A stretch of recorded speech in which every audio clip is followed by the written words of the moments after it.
जय हिंद दोस्तों, प्रचंड क्लासेस में आप सभी का स्वागत है। आइए आज का करंट अफेयर शुरू करते हैं। इससे पहले आपसे निवेदन है, कृपया दोस्तों चैनल को सब्सक्राइब कर लीजिए।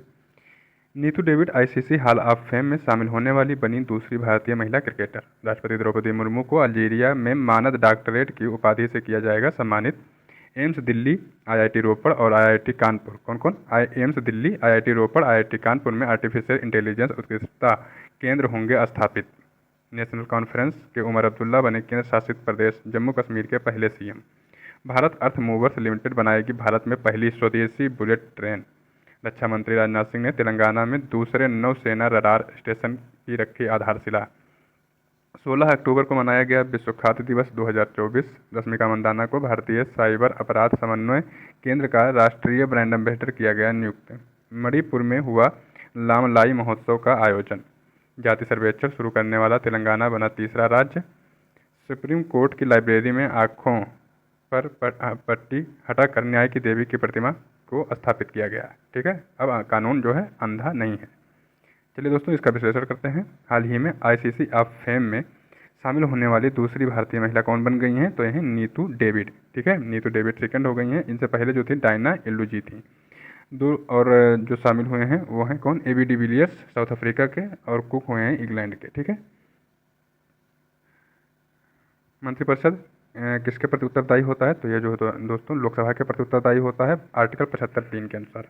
आर्टिकल 75(2) में क्या है? तो इसमें है कि जो है राष्ट्रपति मंत्रिपरिषद की सलाह के अनुसार काम करेगा।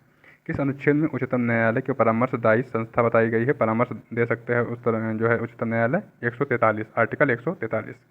हाल ही में राष्ट्रपति द्रौपदी मुर्मू को किसने मानद डॉक्टरेट की उपाधि से सम्मानित करने की घोषणा किया है? अल्जीरिया ने।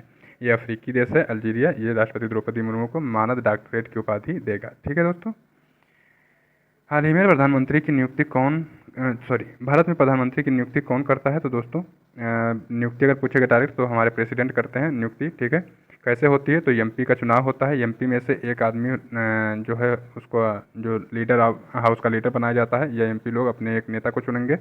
उस नेता को, उस पार्टी के नेता को जिसको बहुमत मिला रहेगा उसको प्रेसिडेंट नियुक्त कर देगा। क्या? प्रधानमंत्री। भारत में कुल कितने उच्च न्यायालय हैं? तो दोस्तों 25 उच्च न्यायालय हैं। अभी हाल ही में जो सबसे नया वाला उच्च न्यायालय है वो अमरावती उच्च न्यायालय है। हाल ही में स्वास्थ्य, कृषि और संधारणीय शहरों पर केंद्रित आर्टिफिशियल इंटेलिजेंस उत्कृष्टता केंद्र कहाँ स्थापित किया गया है? तो यह स्थापित किया गया है IIT Delhi, AIIMS Delhi, IIT Ropar और आईआईटी कानपुर। ठीक है दोस्तों, तो AIIMS Delhi, IIT Ropar, IIT Kanpur ज़्यादा इंपॉर्टेंट क्वेश्चन हो जाता है। एम्स दिल्ली स्वास्थ्य पर काम करेगा, आईआईटी रोपड़ कृषि के लिए काम करेगा और आईआईटी कानपुर संधारणीय शहर, टिकाऊ शहर पर काम करेगा, सस्टेनेबल डेवलपमेंट पे। ठीक, संसद के दोनों सदनों की संयुक्त बैठक की अध्यक्षता कौन करता है? तो दोस्तों स्पीकर करता है इसकी अध्यक्षता। ठीक है, आर्टिकल 108 के तहत। अच्छा, जब इसमें कोई बिल पास करवाया जाता है तो किस बहुमत से? तो साधारण बहुमत से। ये भी क्वेश्चन पूछा जा चुका है, याद रखिएगा। साधारण बहुमत से बिल पास करवाया जाता है। नए राज्य का गठन अथवा उसकी सीमा में परिवर्तन करने का अधिकार किसको है? तो ये दोस्तों संसद को है, आर्टिकल 3 के तहत। ठीक है, आर्टिकल 2 के तहत क्या है कि नए राज्यों को बाहर से अपने यहाँ पर अपने भारत देश में मिला लेना क्या है? आर्टिकल 2 के अंतर्गत आता है, जैसे सिक्किम को मिलाया गया था। हाल ही में केंद्र शासित प्रदेश जम्मू कश्मीर के पहले सीएम कौन बने हैं? उमर अब्दुल्ला, फारूक अब्दुल्ला के बेटे हैं और नेशनल कॉन्फ्रेंस के नेता चुने गए हैं। नेशनल कॉन्फ्रेंस वहाँ पर जो 90 सीटों पर इलेक्शन हुआ, 90 सीटों में से नेशनल कॉन्फ्रेंस जो है नेशनल कॉन्फ्रेंस और कांग्रेस मिलकर 49 सीटों पर इन्होंने जीत दर्ज की है। ठीक है, तो ये वहाँ के सीएम बन गए हैं। मनोज सिन्हा उपराज्यपाल हैं। ठीक है, हरियाणा में भी चुनाव हुआ था, यहाँ भी 90 सीटें थी, बीजेपी यहाँ पर जीत गई है और नायब सिंह सैनी को जो है यहाँ का सीएम चुन लिया गया है। कहाँ का? हरियाणा का। ठीक है दोस्तों, यही पहले भी थे। संविधान में किस भाग में संशोधन प्रक्रिया का उल्लेख हुआ है? तो किस भाग में है संशोधन प्रक्रिया? ये आर्टिकल 20 में है। ठीक है, भाग 20 में आर्टिकल 368। ठीक है, कहाँ से इसको लिया गया पूछा जाएगा? तो साउथ अफ्रीका से लिया गया है। संविधान की प्रस्तावना में देश को किस नाम से पुकारा गया है? तो दोस्तों भारत नाम से पुकारा गया है। हम भारत के लोग। क्या कहा गया है? हम भारत के लोग। ठीक है, तो भारत नाम से पुकारा गया है। भारत में पहली स्वदेशी बुलेट ट्रेन निर्माण करने के लिए किस कंपनी से अनुबंध हासिल हुआ है? तो किस कंपनी को? भारत अर्थ मूवर्स लिमिटेड। भारत अर्थ मूवर्स लिमिटेड। भारत पहली स्वदेशी बुलेट ट्रेन ये बनाएगी। मुंबई अहमदाबाद से पहली बुलेट ट्रेन जो है चलेगी। ठीक है, तो ये तो जो चलेगी अभी ये भारत अर्थ मूवर्स नहीं बनाएगी, अब ये तो जापान से आएगी ये टेक्नोलॉजी। लेकिन अभी जो भारत अर्थ मूवर्स जो है बनाना चालू करेगी भारत की स्वदेशी ट्रेन, बुलेट ट्रेन। ठीक है, और जो अभी चलने वाली है ट्रेन, इसके जो डिब्बे हैं मतलब कोच है, तो इसकी जो है उत्पादन कहाँ पर होगा, तो ये इंटीग्रल कोच फैक्ट्री चेन्नई में जो है वो बनाएगी। ठीक है, इंटीग्रल कोच फैक्ट्री जो कि वंदे भारत बनाती है, वही वाली कंपनी इसका कोच बनाएगी।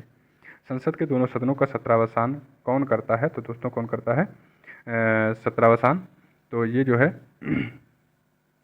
राष्ट्रपति करते हैं। कौन करता है, राष्ट्रपति करते हैं। ठीक, प्रेसिडेंट। किस संशोधन के अंतर्गत भूतपूर्व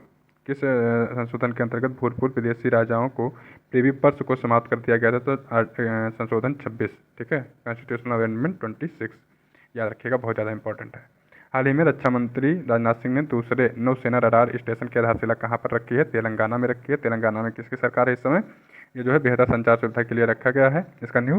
तेलंगाना में दोस्तों किसकी सरकार है, तो तेलंगाना में सरकार है कांग्रेस की, और जो है वहाँ के सीएम का नाम आप लोग जो है कमेंट बॉक्स में बताइए, एक रेड्डी साहब हैं। और जो मतलब सेकंड तेलंगाना में रखा गया है आधारशिला, तो प्रथम कहाँ पर था, तमिलनाडु में। ठीक है, इसका आधारशिला कब रखी गई थी, 1990 में।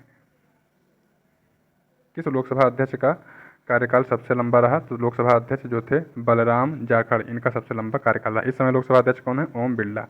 कौन सा व्यक्ति संसद का सदस्य नहीं है, तो कौन सा व्यक्ति संसद का सदस्य नहीं होता है, परंतु उसे संसद को संबोधित करने का अधिकार होता है, तो महान्यायवादी के बारे में बात हो रही है, अटॉर्नी जनरल के बारे में। ठीक है। हाल ही में विश्व खाद्य दिवस 2024 कब मनाया गया दोस्तों, तो ये मनाया गया 16 अक्टूबर को। विश्व खाद्य दिवस 2024 16 अक्टूबर 1945 को इसकी स्थापना हुई थी FAO की। और इस बार की थीम क्या है, तो इस बार की थीम है बेहतर जीवन और स्वास्थ्य के लिए भोजन का अधिकार। बेहतर जीवन और स्वास्थ्य के लिए भोजन का अधिकार। ठीक है। द्वैध शासन प्रणाली के जन्मदाता कौन है, तो ये हैं लियोनस कार्टियस। ठीक है, लियोनस कार्टियस। कौन सा अनुच्छेद मानव दुर्व्यापार एवं बलात्श्रम को प्रतिबंधित करता है, तो आर्टिकल 23, आर्टिकल 23। हाल ही में भारतीय साइबर अपराध समन्वय केंद्र का राष्ट्रीय ब्रांड एम्बेसडर किसे नियुक्त किया गया है, रश्मिका मंदाना को। ठीक है, ये क्या है, फिल्म अभिनेत्री हैं रश्मिका मंदाना, इन्हीं को नियुक्त किया गया है। इसको कौन नियुक्त करता है, गृह मंत्रालय नियुक्त करता है। ठीक है। संविधान द्वारा प्रदत्त नागरिकता के संबंध में संसद ने एक व्यापक नागरिकता अधिनियम कब लागू किया, तो दोस्तों CAA आया था कब इसको शुरू लाया गया था, 2019 में, और अभी जो है इसको लागू कर दिया गया है। किस अनुच्छेद के अंतर्गत संविधान सर्वोच्च न्यायालय के अभिलेख न्यायालय का स्थान प्रदान करता है, आर्टिकल 129। प्रथम पिछड़ा वर्ग आयोग का अध्यक्ष कौन था, तो एक थे बाबा कालेलकर। ठीक है, और दूसरे बने थे कौन, मंडल कमीशन जो आया था, तो कालेलकर फिर मंडल कमीशन। ठीक है।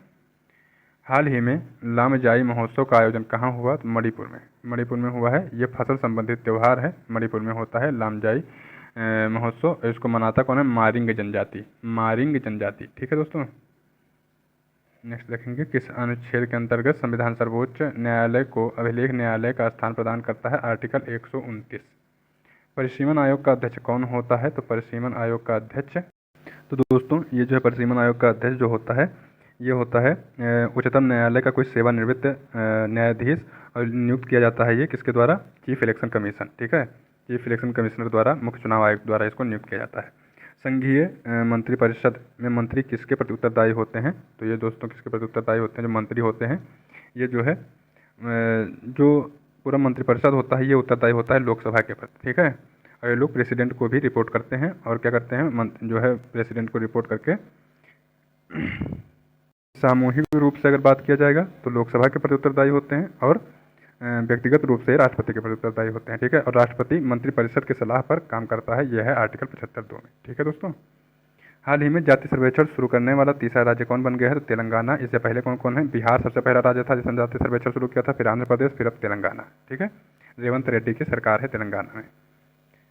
12वीं अनुसूची में कुल कितने विषय हैं, तो दोस्तों 11वीं अनुसूची में 29 विषय हैं, पंचायत है इसमें, और 12वीं अनुसूची में 18 विषय हैं। इसमें क्या है, जो है नगर पालिका परिषद। ठीक है, नगर पालिका, नगर निगम, ये सब वगैरह। भारत में कुल कितने संविधान संशोधन अधिनियमित हो चुके हैं, तो 106वां संविधान संशोधन अभी हाल ही में संशोधित हुआ था, जिसमें नारी शक्ति के हिसाब से लाया गया था। इसमें 33% आरक्षण दिया गया है, किसमें, लोकसभा और विधानसभा में औरतों को। राष्ट्रीय ध्वज को कब अपनाया गया, 22 जुलाई 1947 को। तो दोस्तों हमारा करंट अफेयर क्लास यहीं पर पूरा होता है। अगर आपको इसे रिवीजन करने में सुविधा मिल रही हो तो आपसे निवेदन है कृपया चैनल को सब्सक्राइब कर लें। मिलेंगे नए क्लास में, तब तक के लिए नमस्कार, धन्यवाद।